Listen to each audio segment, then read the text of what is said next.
Hello, everyone. Some of you guys spend $50 on dates with women who don't like you. Instead, get into the Discord and you'll be able to afford women you've never dreamed of. I'm just kidding. I'm kidding. But this video is basically going to explain the nerdy sort of things that you need to look at in the market in order to figure out what it's going to do. It's going to be nerdy, but it is what it is. You got to have to look at these things in order to figure out what's going to happen next. So we're going to look at the SP 500, which is the 500 largest stocks in the US market. We're going to look at the NASDAQ 100, the 100 largest tech stocks, and a bunch of other things. All right, so take it one step at a time. You're going to figure out why I look at everything and all that good stuff. All right, so make sure to like the video, subscribe to the channel if you haven't already, and let's get started with the video. So before we get started, I have to stick it into the haters real quick. Went 10 for 11. This was a nice quiet week. This is actually one of my worst trading weeks, but it was still damn near perfect, whether you like it or not. You know what I'm saying? But it worked out. And I live stream all of my trades the same way that I was doing on YouTube and TikTok before. I live stream them. I have voice chat, and I also type them out as they're happening. So, you know, if you guys want access to that, you guys could join and click the link down below. For all the haters, I trade better than you will ever damn near trade in your life. I have 8-pack abs. I bench 2 plates. I could deadlift 4 plates without a belt. You know, life is good, and it's even better when I'm putting salt into your wounds. I'm just kidding, but yeah, no, genuinely, I want to make a truce with the haters, okay? Because this is undeniable evidence. There's undeniable evidence, and there's undeniable proof that what I'm doing is working.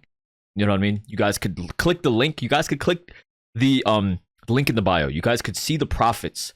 You guys can see the testimonials. You guys can see everything. The proof is in the pudding. So it's like, I know that your lives suck. At the end of the day, like, you're not where you want to be. We've all been there. We've all been at a point where, like, we feel salty, where we are upset, or, you know, we've all been there. But you have to realize that the way that you guys are acting, you guys are being nuisances to your family. At the end of the day, you guys are not pulling your weight to your family, and at the end of the day, like, why would I want that for anyone? Because, yeah, I'm not a bully, so I want everyone to succeed. So genuinely, I want to help you guys.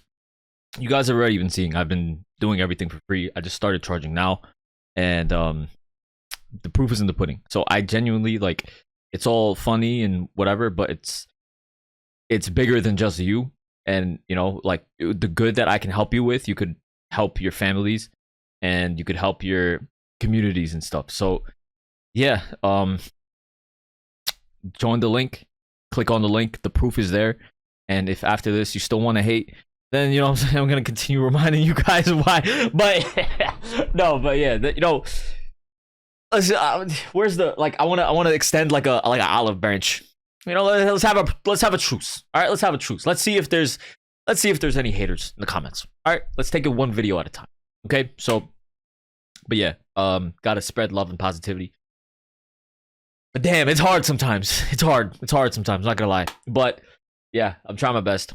And yeah, let's get started with the rest of the video. Join the link, make money, have extra money. Like, don't be broke. It helps. You know what I'm saying? Like, the money and everything is there. Like, you guys can see the proof. The proof is in the pudding. And yeah, join up, join the Discord, learn how to trade from the best trader on YouTube. All right, that's it. Period. Point blank. All right, let's get started with the rest of the video. All right, so this video should be nice and quick. We're taking a look at the 10-year yields. The 10-year yields are an investment vehicle that over the course of 10 years, you get a nice percentage return on your investment. It's good for essentially boomers who want to be nice and comfortable, okay? So the reason why we're looking at the 10-year yield is because when this is this overextended to the downside, it should bounce. So what does this mean? The yields have an inverse relationship to the market. So if the yields are falling, then the market should be bullish. Okay, but the thing is, right now on the yields, we should be bouncing soon. We're very overextended according to the Bollinger Bands here. And the Bollinger Bands are a way to calculate the standard deviation away from the 20 exponential moving average. So when you're you're basically 2 standard deviations away, this results usually in a bounce or a return to the mean or the average. Okay, so when we're outside of the lower bands, we get a bounce. When we're outside of the upper bands, generally we get a pullback. Okay, so right now things are overextended to the downside. We should get a bounce. And what happens when the yields bounce? The market tumbles because it has an inverse relationship, right? So this is the first thing that's basically showing that we should get a bit of a pullback in the market. This is number one. Okay, number two, we're going to take a look at the dollar.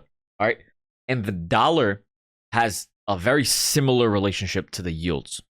If the dollar is falling, then the yields should be if the dollar is falling, then the market should be rising. Okay, so that's essentially what we're looking at right now. And as we can see, the dollar was also extended to the downside in terms of the Bollinger Bands. It bounced. Generally, when this happens, when we're outside of the bands like this, we are bullish or neutral to bullish the next day. So if the dollar is going to be neutral to bullish the next day, if the yields are showing some sort of bounce potential as well, this is 2 indicators that we just saw that leads to a pullback in the market. That's currently what I'm looking at. Okay, and number 3, what you're looking at here is the VIX. All right, so the VIX also has an inverse relationship to the the VIX has an inverse relationship to the market as well. Okay, so similar to the yield in the dollar, all right, the VIX, if the VIX is rising, then the market should be falling.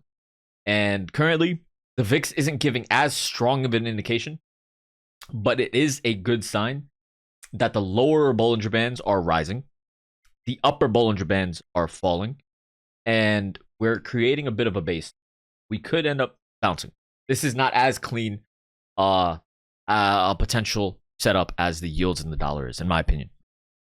But this is definitely not a completely bearish setup on the VIX, because if the VIX continues to fall, then that's very bullish for the market. So this is leaning to a bit of a bounce too. Okay, so we looked at the VIX, the 10-year yield, and the dollar, all of which are basically showing neutral to bullish. And if all of those are neutral to bullish, the market should be neutral to bearish. Okay, so everything is pointing to a bit of a pullback. Okay, based on those things. So now let's go ahead and take a look at the indices. Nice, simple, sweet. All right. So before we do that, what I want to look at together is the S&P 500 seasonality. All right. So towards the end of December, every year on average, we get a very big rally. All right. So this is known as the Santa Claus rally, right? And the Santa Claus rally is generally very bullish for the market.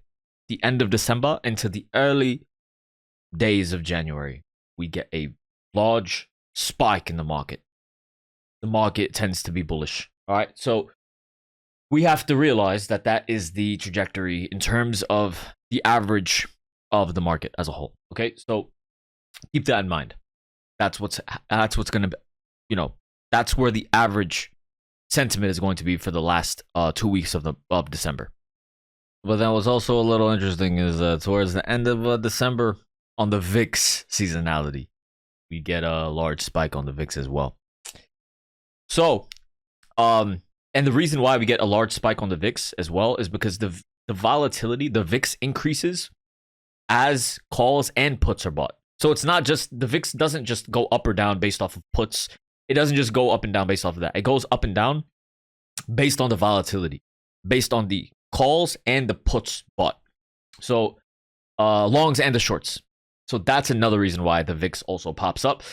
So Yeah, because we know that the VIX has generally it has an inverse relationship. So if the market is going to be rising, right, the VIX should be falling. But the reason why the VIX is rising like this is purely also because of the volume of longs and shorts. Okay, so that's another thing to take into consideration. So this is a chart of the NASDAQ, the 100 largest tech stocks on average. Okay, the reason why I started with seasonality is because I want to basically contextualize what is going on in the market right now. We had a huge rally. We were creating a bull flag, right? And we started to break outwards because of the Fed's positive news.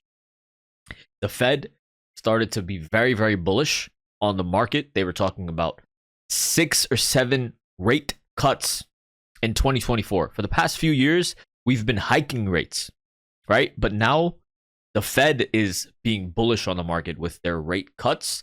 So generally, we cannot fight the Fed. We cannot fight the Fed, okay? So it's important to realize that you can't just outwardly go and short the market. Because number one, the Fed is, bullish. Number two, seasonality-wise, things should also be a bit bullish. But here's the interesting part right now is that the NASDAQ is... We had 3 opens and closes outside of the upper level of the Bollinger Band on the NASDAQ. That is very, very overextended. And generally, when that occurs, we should get a nice red day. Okay? I don't know how red it's going to be, but we should get a pullback. Based off of this, based off of history, we should get a pullback.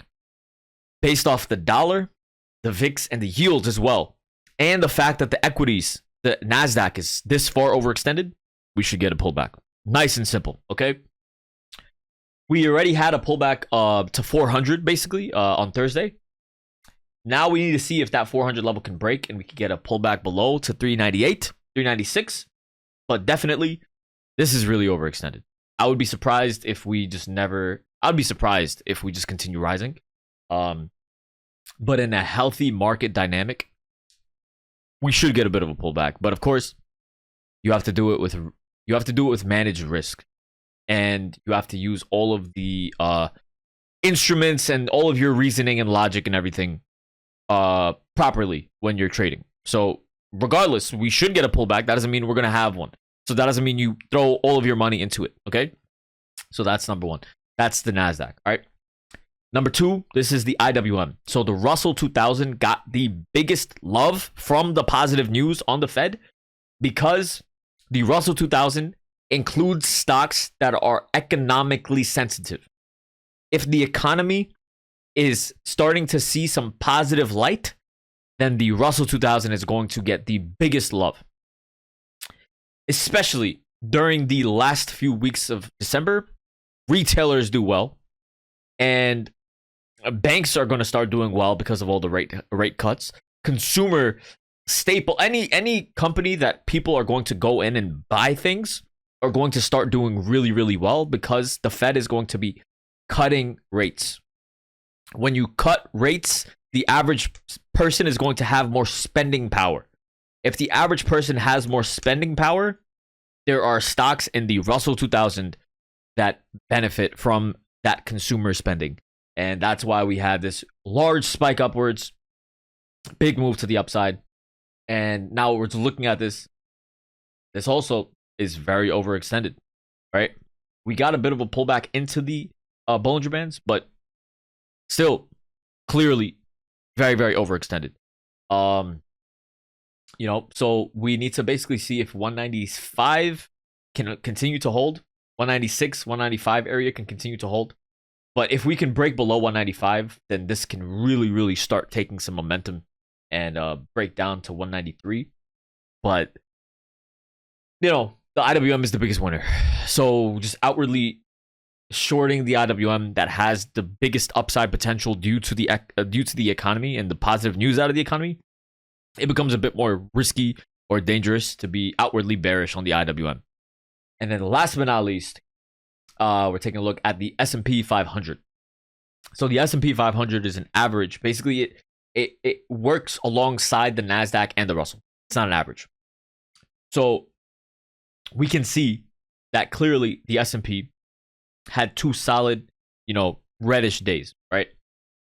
And it moves according to the movement of the Russell as well as the movement of the NASDAQ. Okay, so the SPY, you could see that we're trading at this trend line very, very perfectly. We're holding this level of support. So the level of support for tomorrow, according to this trend line, is going to be 468.50.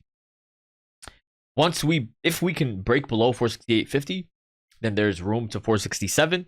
There's room to and then obviously we can come back and retest the low of this candle here, which is a very, very major level of support actually, which just holds perfectly. It worked out like really, really perfectly that this level held and we bounced off of it dramatically. So this level is 464.39, but it all depends on whether we can break below 468.50, and then specifically if we could break below 466.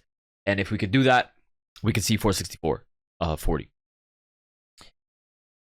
All of the indices, so let's just sum it up. All of the indices are very far overextended. The yields, the VIX, and the dollar all look neutral to bullish. So in terms of just charts, things are pointed to a bit of a pullback.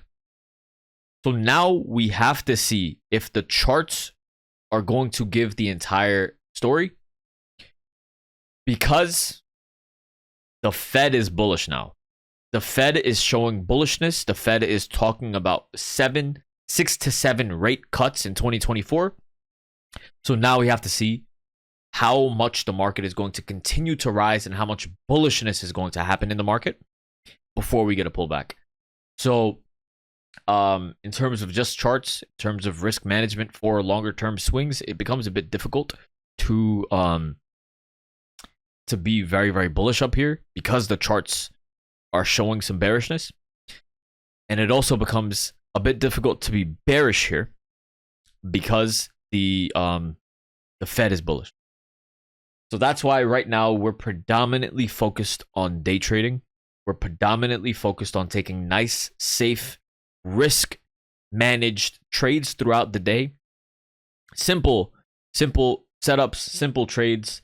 And once the market becomes a bit more stable and comfortable to swing and hold some longer term plays, we're going to do a lot more of that. But right now it's not as safe and it's not as comfortable. So I hope this makes sense. I hope you guys enjoyed today's video. If you did, please make sure to like, comment, subscribe, do all that good stuff. And I will see you guys bright and early tomorrow morning. Thank you.